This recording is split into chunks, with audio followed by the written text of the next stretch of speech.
Baiklah, akan kita lanjutkan materi kita hari ini. Ini merupakan terkait perilaku yang dipilih dalam penilaian kinerja kepala sekolah untuk semester ini, yaitu kepala sekolah memandu refleksi mendalam terhadap membicarakan umpan balik dari warga sekolah secara terbuka. Tadi ada ini. Kemudian kepala sekolah menunjukkan keterlibatan warga sekolah dalam refleksi pelaksanaan kurikulum. Nah, ini maksudnya di dalam memandu refleksi ini, kepala sekolah tidak bisa bekerja sendiri, harus melibatkan semua warga sekolah, termasuk anak, guru, pegawai, anak, bila perlu kita orang tua juga diikut sertakan untuk menjadi acuan kita. Bagaimana pelaksanaan kurikulum yang telah kita laksanakan, yang telah kita lakukan di sekolah kita di belakang hari. Untuk kedepannya nanti mungkin kita kan ada perbaikan, harusnya bagaimana. Kemudian ini untuk materi.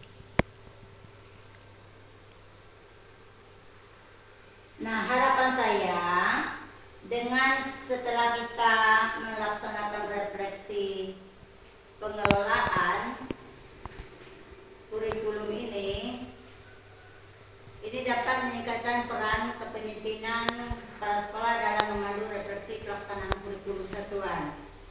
Artinya kita melaksanakan refleksi pelaksanaan atau pengelolaan kurikulum ini, apakah nanti kita berhasil atau tidak.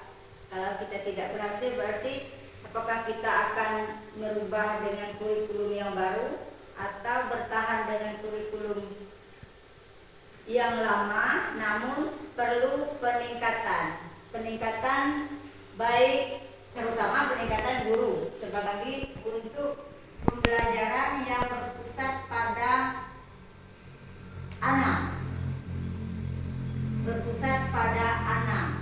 Jadi kalau berpusat pada anak, yang tahu menahu tentang anak itu adalah guru di kelas masing-masing. Jadi harus tahu.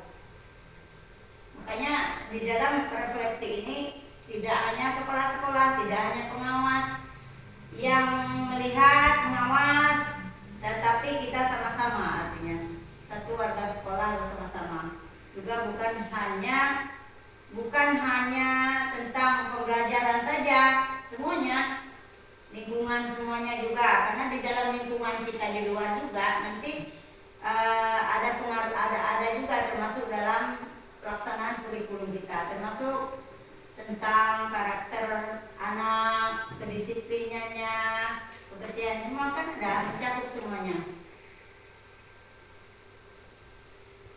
Dan ini apa yang dimaksud dengan refleksi? Kalau refleksi itu kan kita ngelihat dalam bahasa ininya, melihat apakah berhasil atau tidak. Merenunglah bahasa kerennya tuh. Merenung sendiri macam mana aku gini. Nah, itu kan refleksi artinya. Kemudian dalam arti untuk pengelolaan kurikulum, nah kita baca ini. Jadi arti refleksi adalah refleksi pelaksanaan kurikulum satuan pendidikan berpusat pada peningkatan kualitas pembelajaran adalah proses berpikir kritis dan mendalam tentang bagaimana kurikulum yang telah dirancang dan ditetapkan di suatu sekolah berjalan, yang telah dilaksanakan, maksudnya sudah dilaksanakan dalam berjalan berapa tahun misalnya. Apa saja tantangan dan keberhasilan yang dialami, serta bagaimana kurikulum tersebut dapat ditingkatkan untuk relevan dan efektif. Apa tantangan kita untuk terutama supaya visi-misi yang telah atau tujuan yang telah kita buat, yang telah kita cita-citakan itu berhasil. Makanya kita berpikir, berhasil pada visi-misi itu. Inilah gunanya kita refleksi, kan?